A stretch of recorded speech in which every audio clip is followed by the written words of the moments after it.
주시는 애 감사하는 5분 묵상입니다. 오늘 말씀은 열왕기상 1장 32절에서 40절로 하나님의 뜻에 아멘으로 기꺼이 순종하라는 제목으로 은혜를 나누도록 하겠습니다. 오늘 본문은 겉으로 보면 왕위를 계승하는 정치적 사건에 대한 이야기처럼 보입니다. 그러나 이 사건은 하나님께서 다윗에게 주신 언약을 이루어 가시는 장면입니다. 하나님께서는 하나님의 계획을 이루어 가실 때 그 뜻에 아멘으로 순종하는 사람들을 사용하심을 보여줍니다. 내용 관찰 첫 번째 질문입니다. 브나야는 다윗이 솔로몬을 왕으로 지명하자 어떻게 반응합니까? 브나야는 다윗의 곁을 지키며 수많은 생사의 고비를 넘겼던 충직하고 용맹한 용사였습니다. 그는 왕의 신변을 보호하는 시위 대장이었고 훗날 솔로몬이 왕이 되었을 때 요압을 대신하여 이스라엘의 군 사령관을 맡은 인물입니다. 36절과 37절을 보면 다윗이 솔로몬을 왕으로 세우라고 명령하자 브나야는 지체하지 않고 아멘이라고 대답합니다. 그리고 이어서 여호와께서 내 주 왕과 함께 계심같이 솔로몬과 함께 계셔서 그의 왕위를 내 주 다윗의 왕의 왕위보다 더 크게 하시기를 원하나이다 라고 말합니다. 이 고백은 단순한 왕의 명령에 복종하거나 다윗과 솔로몬에게 충성을 맹세한 말이 아닙니다. 브나야는 하나님의 뜻과 섭리를 보았던 것입니다. 하나님께서 이제 솔로몬을 왕으로 세우셔서 다윗에게 하신 약속을 이루실 것을 믿음으로 고백한 것입니다. 다시 말해 브나야는 왕에게만 충성한 사람이 아니라 하나님의 약속을 붙잡고 아멘으로 순종한 믿음의 사람이었습니다. 두 번째 질문입니다. 제사장 사독은 어디에서 무엇을 가져와 솔로몬에게 기름을 붓습니까? 39절 말씀을 보면 제사장 사독은 성막에서 기름을 담은 뿔을 가져와 솔로몬에게 기름을 부었습니다. 구약에서 왕을 세울 때 기름을 붓는 것은 단순한 즉위식이 아니라 하나님께서 그 사람을 왕으로 세우셨음을 공식적으로 선포하는 예식이었습니다. 따라서 사독의 기름 부음은 솔로몬이 다윗의 뒤를 이어 정당한 왕으로 세워졌음을 백성 앞에서 공포하는 순간이었습니다. 기름 부음이 끝나자 나팔이 울려 퍼졌고 백성들은 솔로몬 왕은 만세수를 하옵소서라고 외치며 솔로몬의 대관식을 기뻐하였습니다. 연구와 묵상입니다. 사독이 성막 가운데서 기름 담은 뿔을 가져온 이유는 무엇입니까?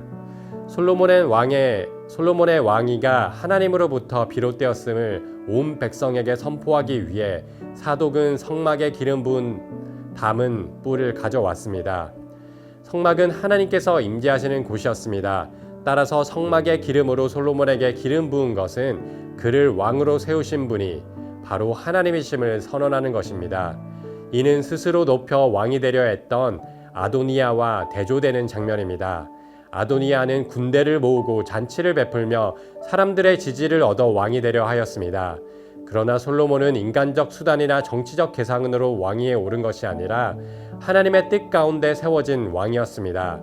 다시 말해 하나님께서 다윗에게 주신 언약을 이루어 가시기 위해 솔로몬을 세우셨고 성막에서 가져온 기름을 솔로몬에게 부으심으로 그가 하나님이 택하신 왕임을 공식적으로 선포하신 것입니다.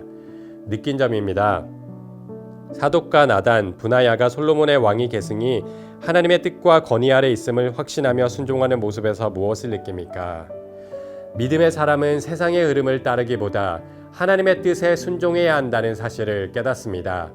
요압과 아비아달 같은 권력의 실세들이 아도니아를 지지했고 여러 핵심 인물들을 그 일에 끌어들였습니다. 그러하기에 아도니아가 차기 왕이 될 가능성이 더 커 보였습니다. 그러나 사독과 나단, 브나야는 눈에 보이는 현실이나 대세를 따르지 않았습니다. 그들은 하나님께서 다윗에게 주신 약속을 믿었고 그 뜻에 아멘으로 기꺼이 순종합니다. 믿음은 넓은 길, 많은 사람이 가는 길을 따르는 것이 아니라 좁은 길, 십자가의 길, 하나님의 말씀에 순종하는 길을 가는 것입니다. 세상 문화와 가치관이 반성경적이고 그로 인해 손해와 불이익을 당하여도 우리는 역사의 주관자이신 하나님을 신뢰하며 하나님의 뜻에 아멘으로 순종하는 삶을 살아야 합니다. 말씀에 대한 우리의 결단과 적용입니다. 상황이 급박하게 돌아가 우리에게 선택을 요구할 때 선택의 기준이 세속적 가치나 눈에 보이는 유익이 되어서는 안 됩니다. 사람들의 시선과 평판 혹은 순간의 분위기에 휩쓸려 잘못된 길을 선택하지 않아야 합니다.